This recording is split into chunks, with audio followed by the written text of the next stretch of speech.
하나님 말씀 마태복음 16장 21절에서 27절, 또 히브리서 12장 2절에서 3절인데요. 마태복음 말씀 교독하도록 하겠습니다. 이때로부터 예수 그리스도께서 자기가 예루살렘에 올라가 장로들과 대제사장들과 서기관들에게 많은 고난을 받고 죽임을 당하고 제3일에 살아나야 할 것을 제자들에게 비로소 나타내시니,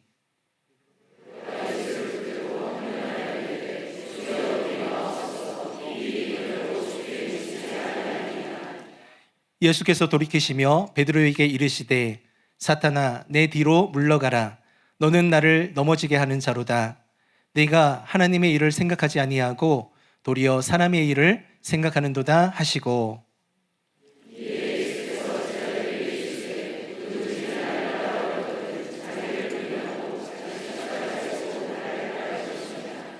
누구든지 제 목숨을 구원하고자 하면 잃을 것이요 누구든지 나를 위하여 제 목숨을 잃으면 찾으리라.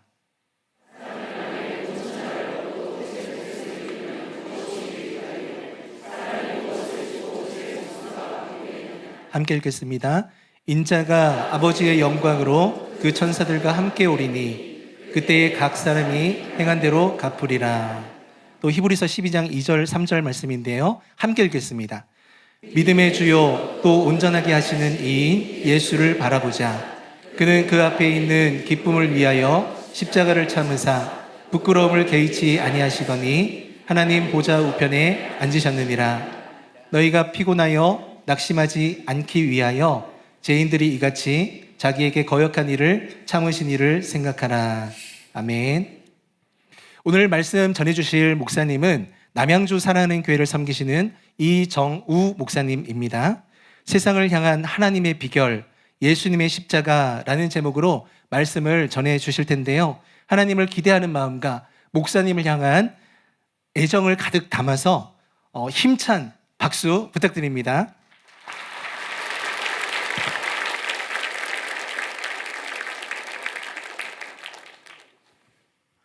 이곳에 주님의 은혜와 평강이 그리고 넘치는 임재가 이곳에 충만하기를 간절히 원합니다.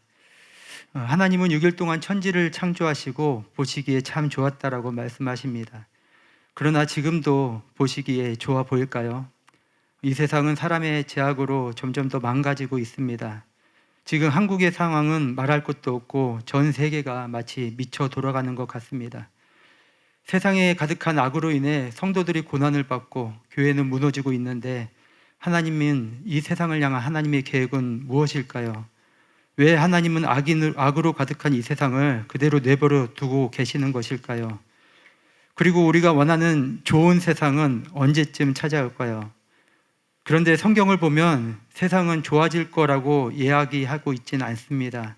시간이 갈수록 사랑은 식어질 것이고, 그리고 박해와 환난은 더 커질 것이라고 말합니다. 예수님은 장차 형제가 형제를, 아비가 자녀를 죽는 데에 내어주며 자식들이 부모를 대적하여 죽게 하리라 라고 말씀합니다. 정말 상상도 할 수 없는 끔찍한 일 아닙니까? 그러면 이 마지막 때를 살아가는 저와 여러분은 어떻게 살아가야 할까요? 그리고 하나님은 이 망가진 세상을 어떻게 바꾸실까요? 오늘 세상을 향한 하나님의 비결, 예수님의 십자가라는 제목으로 말씀을 전하겠습니다. 첫 번째, 하나님은 세상을 구원할 비결을 예수님께 맡기셨습니다. 시편 94편을 보면은 세계를 심판하시는 주여 일어나사 교만한 자들에게 마땅한 벌을 주소서. 여호와여 악인이 언제까지 개가를 부르리이까. 그들이 마구 짓거리며 오만하게 떠들며 제약을 행하는 자들이 다 자만하나이다. 여호와여 그들이 주의 백성을 짓밟으며 주의 소유를 공고하게 하며 과부와 나그네를 죽이며 고아들을 살해하며 말하기를 여호와가 보지 못하며 야곱의 하나님이 알아차리지 못하리라 하나이다 라고 말합니다. 마치 이 시편 기자의 기도가 저희들의 마음을 대변하는 것 같습니다. 정말 이 악한 자들만 사라진다면 얼마나 좋을까요? 그러면 정말 살기 좋은 나라가 되지 않겠습니까? 그러나 하나님의 심판은 더뎌지고 우리들의 속은 타들어갑니다. 하나님의 심판은 아무 이유 없이 지체하거나 더디하거나 하시는 분은 아닙니다. 하나님은 심판하실 때는 단호하게 심판하시고 벌을 내리실 때는 그 벌을 정말 강력하게 내리십니다. 노아의 때를 생각해 보십시오. 노아의 가족을 제외한 모든 악한 자들이 물로 심판을 받았습니다. 그러나 그 결과도 어떻게 되었습니까? 안타깝게도 불과 4세 정도 지날 때쯤에 바벨탑을 쌓는 악을 저지르게 됩니다. 세상은 다시 악으로 가득 차게 되었고, 심지어 하나님의 선민이라 일컫는 사람들까지도 반복적으로 죄를 범하고 심판이 임하고 또 회개하고 또 죄를 범하고 또 하나님의 벌이 임하고 또 회개하고, 이렇게 되풀이되는 신앙생활을 하다가 결국 이스라엘은 멸망을 당하게 됩니다. 정말 제 마음 같아서는 이 12군단이나 더 되는 천사들을 불러서 악한 자들을 다 그냥 쓸어버렸으면 좋겠어요.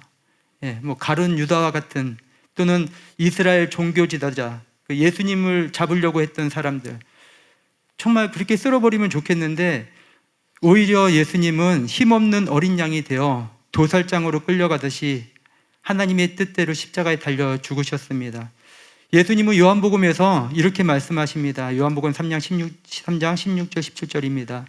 하나님이 세상을 이처럼 사랑하사 독생자를 주셨으니 이는 그를 믿는 자마다 멸망하지 않고 영생을 얻게 하려 하심이라. 하나님이 그 아들을 세상에 보내신 것은 세상을 심판하려 하심이 아니요 그로 말미암아 세상이 구원을 받게 하려 하심이라. 사랑의 하나님은 악한 자라 할지라도 구원하시기를 간절히 원하십니다. 영혼들을 구원하길 원하시는 하나님은 사랑하는 독생자 예수님을 이 땅에 보내셔서 십자가를 지게 하심으로 구원의 길을 여셨습니다. 사도 바울은 이 예수님의 십자가의 복음을 이렇게 표현합니다. 에베소서 3장 9절, 영원부터 만물을 창조하신 하나님 속에 감추어졌던 비밀의 경륜이 어떠한 것을 드러내게 하려 하심이라. 하나님의 속에 감추어졌던 그 간직하고 있던 그 비밀이 2000년 전에 예수님께서 이 땅에 나타나시고, 그리고 십자가에서 죽으심으로 말미암아 하나님의 구원 계획, 이 세상을 구원할 계획을 모든 만민에게 나타낸 것입니다. 이 예수님을 믿는 자들에게 하나님의 생명이, 하나님의 구원이, 영원히 명벌받아 마땅할 죄인들을 위해서 대속하심으로써 구원의 길을 여시고 우리를 구원하신 것이죠. 예수님의 십자가가 없었다면 우리가 아무리 노력하고 몸부림치고 회개하고 하나님께 간구할지라도 구원은 없는 것입니다. 예수님의 십자가에 대속의 은혜가 있기 때문에 우리의 회개가 은혜가 되는 것이고, 우리의 믿음이 구원이 되는 것이고, 우리의 순종이 가치가 있는 것이며, 우리의 거룩한 삶이 하나님 보시기에 기뻐하시고 구원으로 인도하는 것입니다. 예수님의 십자가는 저와 여러분을 영원한 생명으로 인도하는 단 하나의 비결, 우리를 구원하는, 세상을 구원하는 하나님의 능력이요 비결인 것입니다. 예수님이 십자가에 달리는 그 순간 온 땅이 어둠으로 뒤덮였다고 말합니다. 마치 사단이 승리하는 것 같았을 것입니다. 그러나 예수님이 십자가에서 숨을 거두는 그 순간 휘장이 찢어지고 무덤에서 잠자는 성도들이 일어나기 시작했습니다. 심지어 백부장과 함께 예수님을 지키던 사람들이 심히 두려워하며 진실로 하나님의 아들이었도다 라고 고백합니다. 이처럼 예수님의 십자가는 예수님을 모르고 멸망받아 지옥의 불에 떨어질 우리들을 구원하는 하나님의 놀라운 능력인 것입니다. 이렇게 예수님을 믿고 성령으로 거듭난 사람들의 삶이 어떻게 됩니까? 변화됩니다. 거룩해집니다. 사랑으로 가득하게 됩니다. 그리고 그 사람들이, 이 예수님의 사랑을 받은 우리들이 예수님의 십자가의 부활을, 죽음과 부활을 증거함으로 어떤 일이 일어납니까? 로마가 변화되고 온 유대와 사마리아와 땅끝까지 변화시키는 놀라운 능력이 되는 것입니다. 예수님의 십자가가 아니고는 세상은 변화될 수 없습니다. 회개하고 예수님을 믿는 것만이 악으로 가득한 세상을 변화시킬 힘이요 능력인 줄 믿으시기 바랍니다. 사랑하는 성도 여러분, 세상을 변화시킬 다른 대안이 있습니까? 없습니다. 예수님을 믿지 않으면 세상은 절대로 변하지 않을 것입니다. 아무리 대통령 선거가 중요하고 우리가 원하는 대통령이 된다 할지라도 예수님을 믿지 않으면 그는 그냥 정치인일 뿐입니다. 그들을 통해서 세상이 변화될 수 없는 것입니다.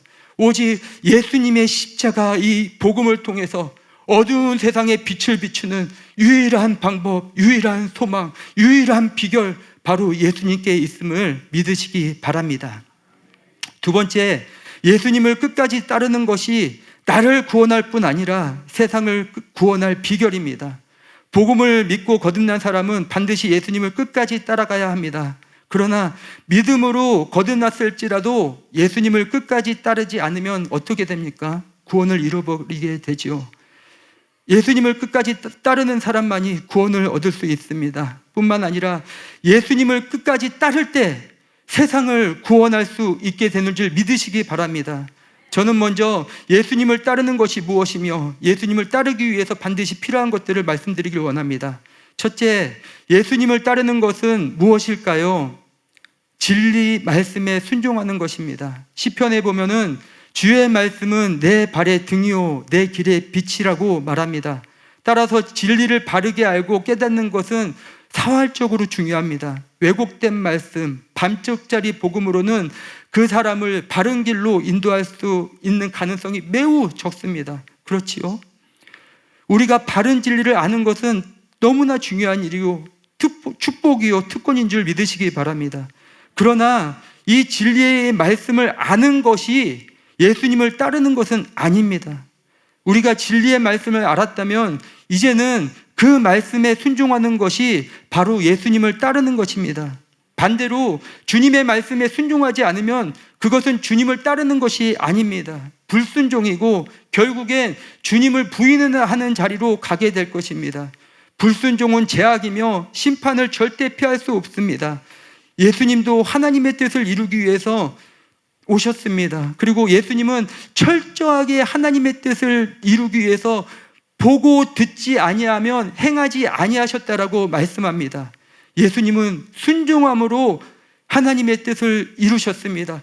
순종함으로 십자가를 지셨습니다. 마찬가지로 우리도 예수님의 말씀에 순종하는 것이 바로 예수님을 따르는 것이고 순종할 때 하나님의 뜻을 이룰 수 있게 됩니다. 이스라엘이 왜 멸망당했습니까? 군 병거가 부족해서입니까? 아니면 군량이나 국고가 부족해서입니까? 아닙니다. 불순종으로 인한 죄악 때문에 멸망당한 것입니다. 오직 주님의 말씀을 순종하고 따라갈 때 구원받을 뿐만 아니라 하나님의 놀라운 일도 누리게 되는 것입니다. 두 번째, 그러면 어떻게 예수님을 끝까지 따를 수 있을까요? 예수님은 이렇게 말씀하셨습니다. 마태복음 16장 25절, 누구든지 나를 따라오려거든 자기를 부인하고 자기 십자가를 지고 나를 따를 것이니라. 누가복음에서는 이렇게 말합니다. 누구든지 자기 십자가를 지고 나를 따르지 않는 자도 능히 내 제자가 되지 못하리라. 성경을 보면 예수님을 믿고 따랐어도 예수님을 떠난 사람을 쉽게 발견할 수 있습니다. 12제자 중 하나였던 가룟 유다, 그리고 아나니아와 삽비라도 탐심으로 인해서 성령을 속이고 예수님을 따르지 못했습니다. 뿐만 아니라 사도 바울과 동행했던 데마, 그레스게, 디도는 세상을 사랑하여 주님을 떠났다라고 말하고 있습니다. 이들이 거듭나지 않아서 주님을 떠났을까요? 아니면 진리의 말씀을 몰라서 주님을 떠났을까요? 아닙니다. 이들은 예수님과 사도들에게 직접 듣고 배운 사람들입니다. 그러면 왜 이들이 예수님을 끝까지 따르지 못했을까요? 말씀이 없어서가 아니라, 계시가 없어서가 아니라 자기가 져야 될 십자가를 지지 않았기 때문에 예수님을 따르지 못한 것입니다. 아무리 베드로라 할지라도 바울이라 할지라도 예수님의 졌던 그 십자가, 자기 십자가를 지지 않으면 절대로 예수님을 끝까지 따를 수 없음을 믿으시기 바랍니다. 세 번째, 십자가를 진다는 것은 무엇을 의미할까요? WBC 주석을 보면 자기를 부인하는 것과 자신에 대해 죽는 것이라고 말합니다. 그리고 또 다른 주석에서는 자기 십자가를 진다는 것은 자기 부인에서 오는 여러 가지 고난을 짊어진다는 뜻이다라고 말합니다. 다시 말해서 하나님의 뜻을 이루기 위해서 내가 원하는 것은 포기하고 희생을 감수하는 것이 십자가를 지는 것입니다. 가룟 유다는 자신이 원했던 예수가 아니었기 때문에 예수를 팔아버립니다.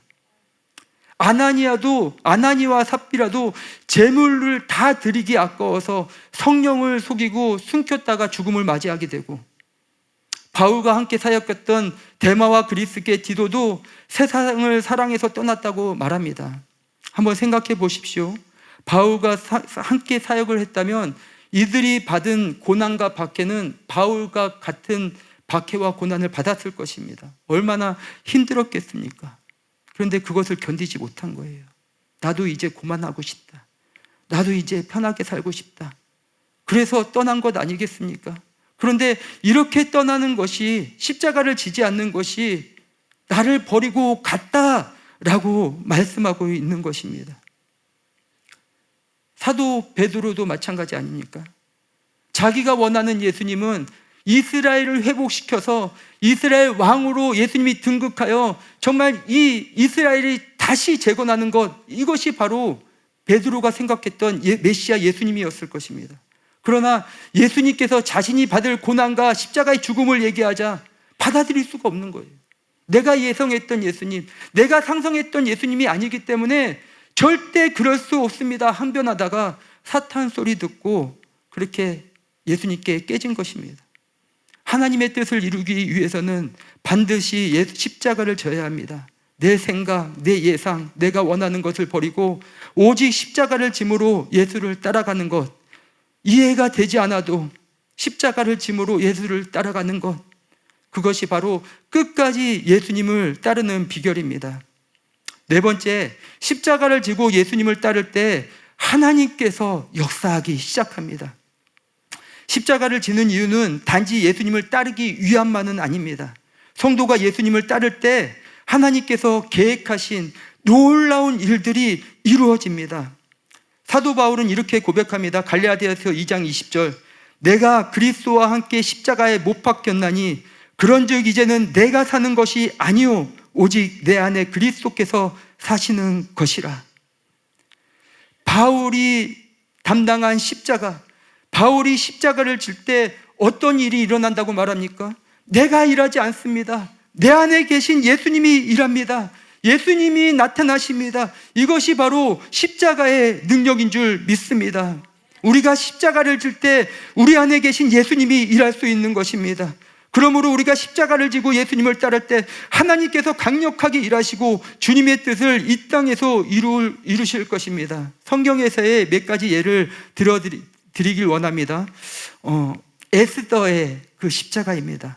에스더는 그 페르시아의 그 아하수에로 왕의 왕비로 이제 살게 됐죠. 그런데 원수 하만의 관계로 모든 유다 백성이 한날에 죽을 위기에 처하게 됩니다. 오직 안전할 수 있는 단 한 사람은 누구입니까? 왕비인 에스더 한 사람뿐이었습니다. 그러나 에스더의 삼촌 모르드게는 에스더에게 너는 왕궁에 있으니 모든 유다인 중에 홀로 목숨을 건지리라 생각하지 말라라고 경고합니다. 에스더는 이 이야기를 듣고 중보 요청을 하며 죽으면 죽으리다라는 고백과 함께 왕에게 나아가기로 결심합니다. 왜 왕에게 나아가는 것이 결심이 되는 것이냐 하면 그때 당시에 왕의 권력은 가장 컸을 때입니다. 그 누구도 왕에게 나왔을 때 왕이 금호를 내밀지 않으면 나라의 규례에 의해서 그 사람은 처형을 당하게 됩니다. 그런데 이전에 왕의 왕비였던 가장 아름다웠던 그 아내까지도 폐위가 되고 에스더가 왕비가 된 것을 직접 목격한 사람 아닙니까? 그렇다면 에스더 자신이 무엇이길래 왕에게 나가서 이런 강구를, 왕이 도장을 찍은 이 일을 반대해서 하며 나설 수 있겠습니까? 이것은 목숨을 건 행동이었던 것이, 자신을 살리기 위한 것이 아니라 유다 온 민족이 죽음에 처할 위기에서 건지기 위한 희생이었던 것입니다. 이로 인해서 어떤 일이 일어납니까? 말도 안 되는 일들이 하나님께서 이루시고, 왕이 갑자기 꿈을 꾸다가 잠을 깨고 책을 보다가 모르드게를 알게 되고, 결국은 어떤 일이 일어납니까? 유다 백성은 다 살게 되고 모르드게는 높음을 받고, 그리고 원수 하만은 나무에 달려 죽게 되는 이러한 놀라운 일이 우리가 십자가를 질 때 나타나는 것입니다. 바울의 십자가를 이야기하고 싶습니다. 바울은 자신의 자랑을 날마다 죽는 것이라고 여겼습니다. 그는 철저히 십자가를 실천한 사람입니다. 그가 복음을 전할 때 수많은 고난과 고통과 시련을 당했다고 말합니다. 고린도후서 11장에 보면은 바울은 옥에 수없이 갇히기도 했고 수없이 맞고 여러 번 죽을 뻔했다고 합니다. 심지어 동족인 유대인들에게 매를 맞았는데 40에 하나 감한 매를 5번 맞았고 3번은 태장으로 맞았으며 1번은 돌로 맞았고 또 선교 여행 중 3번이나 배가 파산하였고 주야로 기품에서 지냈으며 강의 위험과 강도의 위험과 동족의 위험과 이방인의 위험과 광야의 위험과 바다의 위험과 거짓 형제 중의 위험을 당하였고 누구보다 수고했고 자지 못할 때가 많았고 주렸고 목말랐고 춥고 헐벗었다고 말합니다. 만약에 바울이 이러한 모든 고난을 두려워해서 십자가를 지지 않았다면 이 바울을 통한 예수님은 전해지지 않았을 것이고 교회들은 세워지지 않았을 것입니다. 이뿐만이 아니죠. 바울은 모든 사람이 만류하는 예루살렘을 가지 말라는 그 말을 거부하고 예루살렘을 묵묵히 걸어갑니다. 결국 예루살렘으로 들어가자마자 어떻게 됩니까? 옥에 갇히는 신세가 되죠. 이 일을 통해서 하나님께서 어떻게 일하신지 아십니까? 3가지예요. 첫째는 성도들이 깨어서 복음을 전하기 시작했다는 것이에요. 바울이 갇혔으니 나라도 복음을 전해야 되겠구나. 그렇게 일어나기 시작한 겁니다.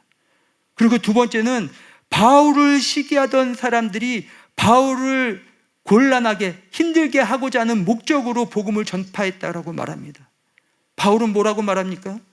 어떻게 전해지든지 전해지는 것은 복음이니 예수 그리스도시니 내가 기뻐하노라. 그리고 또 한 가지 가장 중요한 것이 있죠. 바울이 옥에 갇혔기 때문에 자신이 돌봐야 될 교회들을 돌본 방법은 오직 편지를 쓰고 보내는 것뿐이 없었습니다. 그러나 그 편지가 어떻게 됩니까? 오늘날 우리에게까지 생명을 전해주는 믿음의 밑거름이 되게 해주는 놀라운 성경이 되지 않았습니까? 이 모든 일은 바울이 십자가를 지지 않았다면 얻을 수 없었던 그 일을 바울이 십자가를 지고 예수님을 따름으로 하나님께서 일하고 역사하기 시작했던 것입니다. 바로 십자가를 지는 것, 이것이 놀라운 축복인 것이에요. 제가 몽골 선교사로 16년간 사역을 했었는데 몽골은 굉장히 춥습니다. 겨울이 제가 생각하기에는 9월부터 5월이 겨울이라고 느껴져요. 그리고 제일 추울 때 12월, 1월에는 영하 30도 이하로 내려갑니다. 그래서 정말 씻고 나가면 콧속부터 바로 얼고 머리털이 쫙쫙 얼어붙습니다. 저는 울란바토르에서 개척하고 6년 후에 시골 빈데르솜에 개척했습니다. 그곳에서 이제 건물이 없었기 때문에 통나무로 건물과 집을 짓고, 그리고 잠깐 한국에 나갈 일이 있어서 나갔다가 들어오게 됐어요. 그런데 그 들어온 날이 하필 12월 1일이었습니다. 그래서 이제 그 시골로 10시간, 차로 10시간을 운전하고 가야 되는데 길이 따로 없어요. 그래서 그 들판에 바퀴짝을 보고 산을 보고 찾아가는데 그날따라 눈이 엄청나게 많이 온 거예요. 그래서 눈이 쌓여서 길은 또 보이지 않았어요. 그래도 어느 정도 잘 찾아갔습니다. 정말 길 찾아가는 게 너무 고난이거든요. 그런데 제가 이렇게 다니면서 제일 두려워하는 것이 무엇이냐면 차가 고장나는 거예요. 여러 번 고장났었습니다. 차 안에서 밤을 지샌 적도 있고, 그렇게 차 안에서 밤을 지새다가 그 다음날 택시를 탔는데 소나타에 우리 가족 포함해서 8명인가 9명이 타고 10시간을 간 적도 있습니다. 이렇게 아무튼 겨울이었는데 이렇게 가다가 벨트가 끊어진 거예요. 차가 운행할 수가 없는 거예요. 그런데 영하 30도 이하로 내려가기 때문에 그대로 있으면 동사에서 죽는 거예요. 근데 저만 있는 것도 아니고 2살과 4살 된 아들과 아내가 있었습니다. 정말 두려웠어요. 너무 두려웠어요. 그래서 온 가족이 힘을 다해서 기도했고, 그렇게 기다리는 중에 저 끝에서 불빛이 비추기 시작했어요. 그래서 주님이 차를 보내주셨다 너무 기뻐하면서 기다리는데, 이것도 불안한 것이 저 차가 내 쪽으로 지나갈지 아니면 쫙 돌아서 갈지 모르는 거예요. 불빛만 보이니까. 그런데 하나님께서 인도하셨는지 제 쪽으로, 제가 있는 차 쪽으로 지나갔어요. 그래서 그분의 도움으로 가까운 마을로 가서 하룻밤 아무 집에 가서 묵고, 그 다음날 차를 고친 후에 집으로 갔습니다. 근데 집으로 갔는데 이제 집이, 이제 제가 물을 다 빼고 나왔거든요. 왜냐하면 있으면 다 얼어버리니까. 그래서 집을 데펴야 됐어요. 근데 집을 데피기 위해서는 여기처럼 누르면 되는 게 아니라 땔감을 지펴서 불을 떼서 물을 뜨겁게 하고 물이 순환해서 이제 집을 데피는 그런 시스템이에요. 제가 다 그렇게 설치를 했는데, 그런데 급한 마음에 불을 떼고 얼마 안 있다가 제가 물을 붓어요. 어떻게 됐을까요? 쫙 소리가 나면서 그냥 얼어버렸어요. 그러니까 관이 다 막혀버린 거죠. 이제 집을 녹일 방법이 없는 것입니다. 그래서 일단은 다행히 전기장판이 있었기 때문에 전기장판에 4명이서 꼭 끌어안고 잠을 청했습니다. 근데 잠이 올 수가 없었어요. 너무 추워서. 그리고 아침이 되었고, 이것을 녹일 방법을 도저히 찾을 수가 없는 거예요. 그리고 아내와 2 아들은 정말 이게 무슨 고생입니까? 어떻게 할 방법이 없는 거예요. 그래서 제가 아내에게 조심스럽게 이번 겨울은 이제 수도 울란바토르 가서 지내고 좀 따뜻해지면 다시 옵시다, 그렇게 얘기를 했어요. 그랬더니 제 아내가 저한테 이렇게 말합니다. 죽으면 죽었지 절대로 돌아갈 수 없습니다. 정말 저는 이 이야기를 듣고 힘을 얻고 마을 사람들의 도움을 얻어서 3일 만에 집을 녹이게 됐고, 그리고 사역을 할 수 있게 되었습니다. 만약에 제가 그때 포기하고 우리 가족이 울란바토르로 돌아갔다면, 그리고 다시 갔다면, 우리는 조금 힘든 일이 있으면 다시 철수했다가 다시 내려갔다가 그렇게 늘 왔다 갔다 하는 선교사가 되었을 것입니다. 십자가는 하나님의 일을 끝까지 이루게 하고, 그리고 그 땅에 복음을 전하게 하는 놀라운 능력이 있는 것입니다. 오늘날 교회가 왜 무력해집니까? 왜 그렇습니까? 진리의 말씀의 부재와 함께 십자가를 지지 않기 때문입니다. 서로 사랑하며 복음을 전해야 될 교회가 서로 비판하고 당을 짓고 갈라집니다.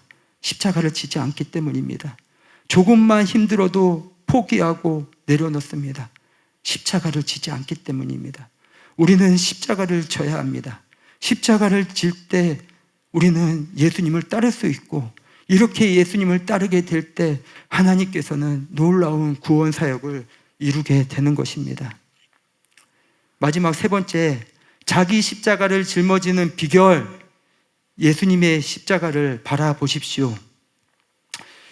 자기 십자가를 진다는 것은 결코 쉬운 일이 아닙니다. 왜냐하면 십자가는 자기가 원하는 것을 버리고 주님의 뜻을 위해 희생과 고난을 자처하는 일이기 때문입니다. 그래서 결심하고 결단해도 실패하기가 쉽습니다. 저는 몽골에서의 한 경험을 통해서 십자가를 지는 비결을 알게 되었습니다. 그것은 나를 위해 십자가 달리신 예수님을 바라보는 것입니다. 예수님의 십자가를 바라볼 때 내 안에 있던 낙심과 원망이 사라지고 감사와 은혜가 다시 회복되어 다시 주님을 따를 수 있게 하는 능력이 되는 것입니다. 어떻게 십자가를 바라보는 것이 비결이냐라고 물으실 수 있습니다. 그러나 저는 단호하게 말씀드릴 수 있습니다. 예수님의 십자가를 바라보십시오. 그러면 저와 여러분은 자기 십자가를 지고 예수님을 따를 수 있을 것입니다. 그 이유를 말씀드리겠습니다. 예수님은 요한복음에서 이렇게 말씀하십니다. 요한복음 14장 15절, 너희가 나를 사랑하면 나의 계명을 지키리라. 이 말씀은 진리입니다. 예수님을 진심으로 사랑하게 될 때 우리는 예수님을 따르게 됩니다. 그러나 예수님을 사랑하지 않는 사람은 절대로 예수님을 따를 수 없습니다. 예수님은 마태복음에서 이렇게 말씀하십니다. 아버지나 어머니를 나보다 더 사랑하는 자는 내게 합당하지 아니하고, 아들이나 딸을 나보다 더 사랑하는 자도 내게 합당하지 아니하며, 또 자기 십자가를 지고 나를 따르지 않는 자도 내게 합당하지 아니하니라. 이처럼 예수님을 사랑하는 것과 십자가는 연결되어 있습니다. 다시 말해서 예수님을 진정 사랑하는 사람은 자기 십자가를 지고 예수님을 따른다는 것입니다. 그런데 누가 주님을 사랑할 수 있습니까? 어떤 사람이 주님을 사랑할 수 있습니까? 바로 주님의 사랑을 경험한 사람입니다. 담임 목사님은 날 사랑하심에서 우리가 참으로 하나님을 사랑하는 자가 되려면 먼저 하나님의 사랑을 알고 온전히 받아들여야 합니다 라고 말합니다. 그러면 하나님의 사랑을 가장 잘 알 수 있는 것이 무엇입니까? 바로 예수님의 십자가입니다. 로마서 5장 8절, 우리가 아직 죄인 되었을 때 그리스도께서 우리를 위하여 죽으심으로 하나님께서 우리에 대한 자기 사랑을 확증하셨느니라. 이처럼 구원받은 사람은 하나님의 가장 큰 사랑을 받은 사람들입니다. 사랑을 받은 사람은 하나님을 진정 사랑하게 될 수밖에 없습니다. 그리고 진짜 하나님을 사랑하는 사람이 되면 예수님의 말씀하신 것처럼 예수님의 계명을 지키는 것이 당연한 사람이 되는 것입니다. 사도 요한은 이렇게 말합니다. 요한일서 3장 16절, 그가 우리를 위하여 목숨을 버리셨으니 우리가 이로써 사랑을 알고 우리도 형제를 위하여 목숨을 버리는 것이 마땅하니라. 이 말씀을 바꿔 말하면 예수님이 우리를 위하여서 십자가를 지셨으니 이로써 우리가 사랑을 알고 우리도 형제를 위하여 십자가를 지는 것이 마땅하니라. 자기 십자가는 사랑을 받은 사람만이 질 수 있는 것입니다. 그런데 우리는 너무 쉽게 주님의 사랑을 잃어버립니다. 왜냐하면 내가 져야 되는 십자가가 너무 크게 보이기 때문입니다. 내가 처한 고난과 환난이 너무 크게 느껴지기 때문입니다. 그래서 예수님의 십자가, 하나님의 사랑을 바라보지 못하는 것입니다. 그래서 잊혀져 버리는 것입니다. 이때 우리가 해야 될 일이 있어요. 바로 나를 구원하신 예수님의 십자가, 그 십자가를 바라보는 것입니다. 이 십자가를 바라볼 때 우리는 다시 회복되고 형제를 위하여 십자가를 질 수 있게 되는 줄 믿으시기 바랍니다. 사도 바울은 예수님의 십자가를 가장 중요하게 여겼다라고 말합니다. 고린도전서 2장 2절, 내가 너희 중에서 예수 그리스도와 그가 십자가에 못 박히신 것 외에는 아무것도 알지 아니하기로 작정하였습니다. 이 정도로 예수 그리스도의 십자가를 바라보는 것, 그것을 붙들고 가는 것이 저와 여러분에게 얼마나 큰 능력이요 선물이요 힘이 되는지 아시기를 바랍니다. 우리는 예수님의 십자가를 바라볼 때 다시 일어날 수 있습니다. 예수님의 십자가를 바라볼 때 낙심과 원망이 사라지고 감사와 찬송이 나오게 될 것입니다. 예수님의 십자가를 바라볼 때 다시 헌신하고 희생하며 자신의 목숨도 조금도 귀한 것으로 여기지 아니하고 예수님을 따라가며 끝까지 경주에 이르러 승리하게 될 것입니다. 히브리서 12장 2절에서는 믿음의 주요 또 온전케 하시는 이인 예수를 바라보자. 그는 그 앞에 있는 기쁨을 위하여 십자가를 참으사 부끄러움을 개의치 아니하시더니 하나님 보좌 우편에 앉으셨느니라. 히브리서는 낙심에 처한 자들에게 예수님의 십자가를 바라보라고 응원하고 있습니다. 이렇듯 십자가를 바라보는 것, 우리가 십자가를 바라볼 때 다시 일어나 자기 십자가를 지고 예수님을 따를 수 있음을 믿으시기를 바랍니다. 이보다 더 큰 표적은 없어요. 예수님의 십자가보다 더 큰 표적은 없습니다. 무엇이 하나님께서 우리에게 주실 그 무엇이 예수님의 십자가를 대신할 수 있겠습니까? 마지막으로 몽골에서 경험한 제 간증을 말씀드리고 오늘 말씀을 마치기를 원합니다. 저는 아까도 말씀드렸듯이 몽골에서 16년간 사역을 했습니다. 하나님의 은혜로 3개의 교회를 개척했습니다. 제가 두 번째 개척했던 빈드르솜에서 사역할 때 일입니다. 빈드르솜은 한국의 70년대와 같은 시골 같은 모습입니다. 화장실도 푸세식이고 물은 마을 공동 우물에서 기르다가 마셔야 했습니다. 그리고 전기도 하루에 반나절씩 나가기 일쑤였습니다. 우물물이 너무나 차갑기 때문에 장작불로 데펴야 씻을 수 있었습니다. 그런데 한 여름에 우리 교회에서 중고등부를 위한 그 수련회가 열린 것이에요. 그리고 한국에서 한 20, 30명이 되는 선교팀이 와서 뭐 청년, 중고등부 그리고 어른 선생님까지 여러 명들이 기도로 준비하며 이렇게 찾아오게 되었습니다. 그래서 잘 곳이 따로 없었기 때문에 교회 예배당에서 이제 침낭을 이제 덮고 이렇게 잠을 자는 거예요. 여름이라도 침낭을 덮여야 됩니다. 그런데 물이 너무나 차갑기 때문에 이제 그래도 씻어야 되지 않겠습니까? 그래서 물을 데펴줘야 돼요. 데펴줘야 돼요. 근데 하필 그때 비가 장대비 같이 계속 내리는 거예요. 그래서 장작이 다 젖어버린 거예요. 그래서 이제 이 장작을 이제 불을 지펴야지 우리 선교팀이 따뜻한 물로, 미지근한 물로 이렇게 씻을 수 있지 않겠습니까? 그래서 급히 이제 장작을 피우려고 하는데 안 붙는 거예요. 정말 몇 년 동안 땔감을 지폈는데 안 되는 거예요. 그래서 급한 마음으로 이제 휘발유를 조금씩 부었어요. 근데 붓다가 꺼지고 붓다가 꺼지고. 그래서 제가 에라 모르겠다 그래서 왕창 붓습니다. 그리고 성냥불을 탁 켰어요. 어떻게 됐을까요? 그냥 폭발해버렸어요. 폭발해버리면서 제 얼굴로 불길이 확 다가왔습니다. 저는 물가로 가서 씻었어요. 근데 씻는 손길과 함께 살이 같이 가는 거예요. 그 거울 보기가 너무 무서웠어요. 그래서 거울을 보니까 눈썹은 다 탔고 여기저기가 다 딘 자국이 부풀어 오른 게 아니라 그냥 밀려 나간 그 아주 심하게 딘 자국이 이렇게 있는 거예요.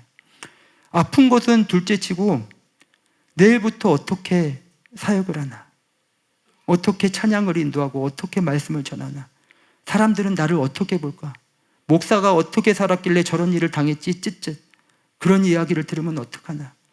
마음이 무너졌어요. 내일부터 있을 그 일 생각하기도 싫고 마음은 낙심이 되고, 병원도 없었기 때문에 슈퍼에 가서 보드카를 사다가 얼굴을 소독했습니다. 저는 너무나 낙심된 마음으로 주님께, 원망스러운 마음으로, 주님, 내가 지금까지 수고하며 주님을 위해서 달려왔는데 이게 뭡니까? 당장 내일부터 집회를 인도해야 되는데 어떻게 합니까? 정말 원망스러운 마음으로 주님께 기도했던 것 같아요. 그런데 주님께서 제게 이렇게 말씀하시는 거예요. 제 마음에, 정우야, 너 그럼에도 불구하고 내게 감사할 수 있니? 이 음성과 함께 저는 예수님의 십자가가 생각이 났어요.